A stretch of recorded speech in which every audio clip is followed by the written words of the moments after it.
Hi guys, in this video I will show you how to disable Norton Antivirus. In order to do this, you first have to hover over to the bottom right hand corner of the screen on your PC, and here you are going to see this Norton icon. Now if you are not able to find the Norton icon over here, then you are going to see a drop up button over here.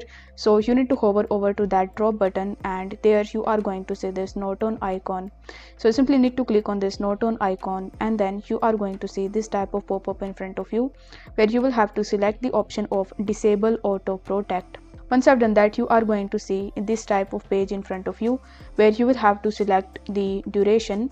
So in order to disable it, you will have to click on this drop arrow button, and you can set the limit for 15 minutes or 2 hours or 4 hours or even permanently.